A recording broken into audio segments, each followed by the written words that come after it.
જાવું છે માટે તમે મને જવાની રજા આપો.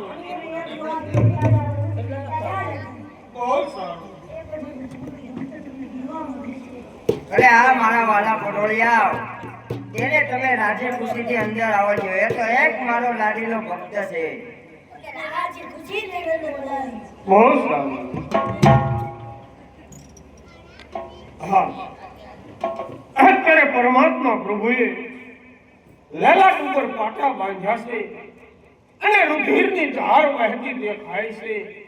તો આવા માર તેને કોણે માર્યા હશે? તો લાલા છે લાગે પટાએ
અજમલ ભગત, ભક્તોને માટે તો સદાય ગુના માફ જ હોય.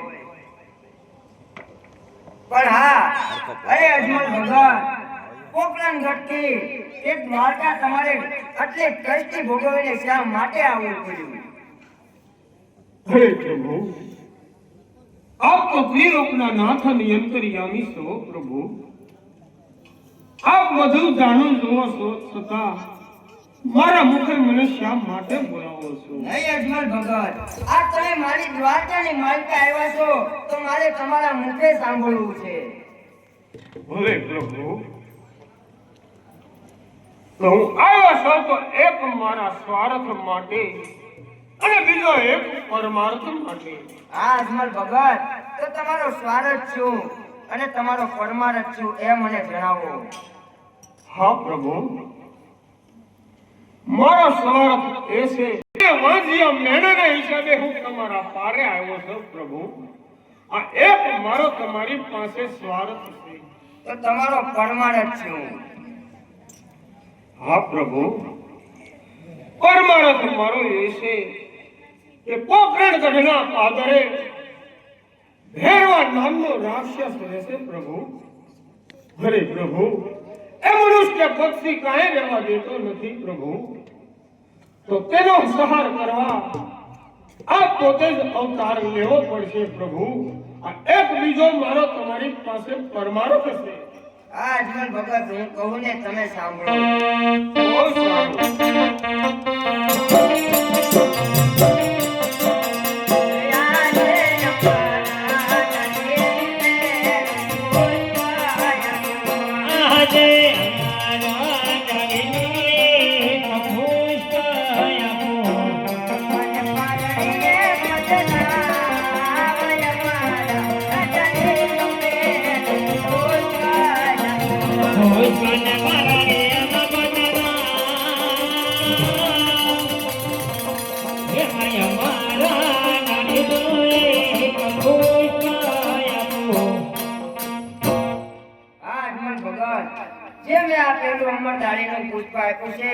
મારથી મોટા કોણ કે હળધારી બળદેવ, એ આપને ત્યાં અવતાર ધારણ કરશે ને આપનું વાંજ્યા મેણું ભાંગશે. અરે અજમલ ભગત, એક પુત્રની આશા આપી તોય તમે શા માટે અવળું ફરીને ઉભા રહ્યા? હે પ્રભુ, તમારા ભાઈ બળદેવ મારા ઘરે અવતાર ધારણ કરે પ્રભુ. હા પ્રભુ, એ તો ખાલી મારું વાંજિયા મેણું જ ભાંગી શકે પ્રભુ. અરે પ્રભુ, મારે તો પુત્ર જોઈએ તો આપ જેવા અને જગત આખાની અંદર પોગાય તેવા. હા પ્રભુ, જો તમે આવવાનો હોય તો જ હા, નહીતર ના પ્રભુ. તો અજમલ ભગત હું કહું ને તમે સાંભળો. બહુ સારું.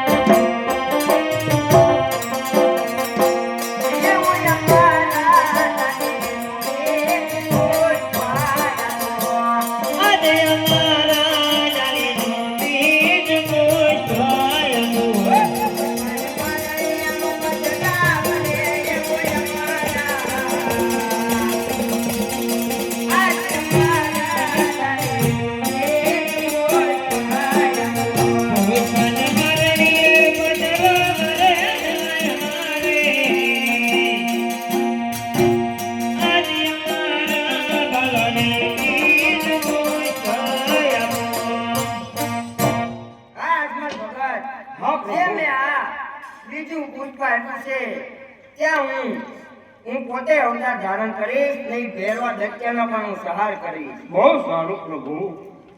હા પ્રભુ. તો જ્યારે મારા ઘરે પેલા કુંવરનો જન્મ થાય એટલે તેનું નામ મારે શું રાખવું? હા અજમલ ભગત હું કહું ને તમે સાંભળો. બહુ સારું.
એનું રૂડું નામ તમે વિરમદેવ રાખજો. ભલે પ્રભુ. તો જ્યારે બીજા કુંવરનો જન્મ થાય એટલે તેનું નામ પણ પ્રભુ મારે શું રાખવું? હા અજમલ ભગત હું કહું ને તમે સાંભળો. બહુ સારું.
બીજું પુષ્પા આપ્યું હતું તેનું નામ તમે મારું રૂડું રામદેવ રાખજો. હા પ્રભુ.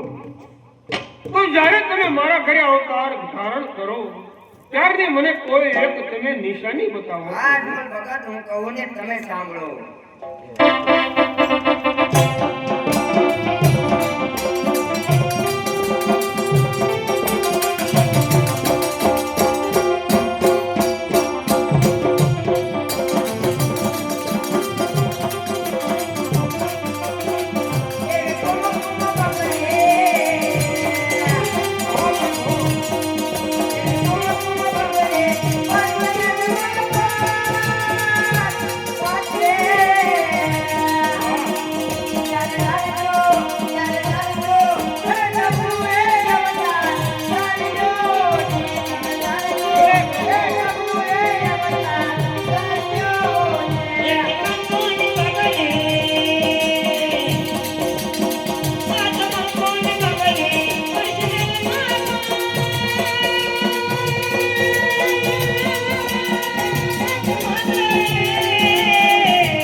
હુકુમના 5 એવા પગલા જોવા મળે ત્યારે તમે ધારી લેજો કે પ્રભુએ અવતાર ધારણ કરી લીધો. ભલે પ્રભુ, બહુ સારું. હા પ્રભુ, તો તેની સાથોસાથ તમે આવો છો એની મને તિથિ અને સાલ એક સાથે બતાવો. આ અજમલ ભગત હું કહું ને તમે સાંભળો.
તિથિ આપી છે 11 ને ગુરુવાર. ભલે ભલે પ્રભુ. ભાદરવા સુદ દર્શન કરી રાત.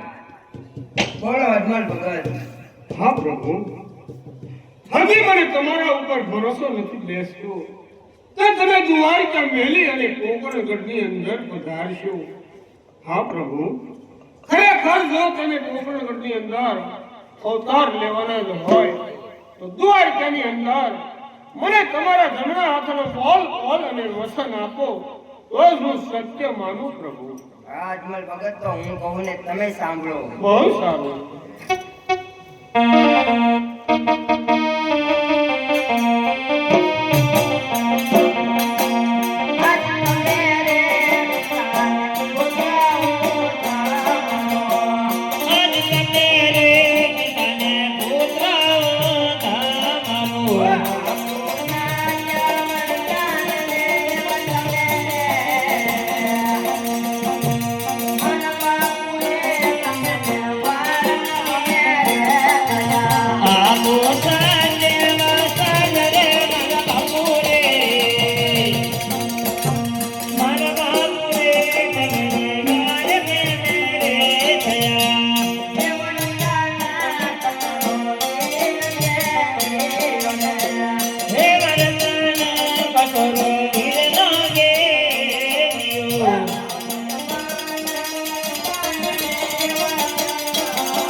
દ્વારકાની માલપા મેં જેમ તમને જમણા હાથનો કોલ આપ્યો છે એવી રીતે તમારે પણ મને તમારા જમણા હાથનો કોલ આપવો પડશે.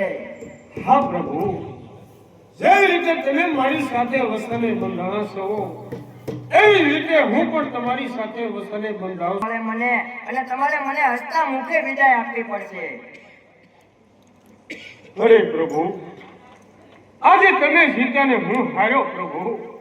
હા પ્રભુ, ભલે અત્યારે હું પણ તમને દ્વારકાની અંદર વસને બંધાવશો કે જ્યારે તમારે સમાધિ લેવાનો સમય આવશે ત્યારે એક ઘડી તો શું એક પલવાર નહીં રોકું પ્રભુ. હસતા મુખથી જવાની હું તમને પણ વિદાય આપીશ. આ મારું દ્વારકાની અંદર તમને પણ વસન છે પ્રભુ. હા અજમલ ભગત, હજી તમારા મનની માલપા કોઈ ઈચ્છા હોય તો આજ માંગી લે. આ દ્વારકાનો નાથ તમારી પર ખૂબ પ્રસન્ન થયો છે. ભલે પ્રભુ.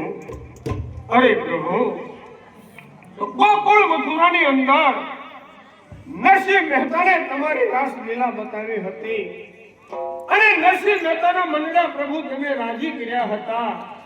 હા પ્રભુ, તો મને પણ હૈયામાં કોડ લાગ્યા છે કે મારે પણ તમારી રાસલીલા જોવી છે પ્રભુ.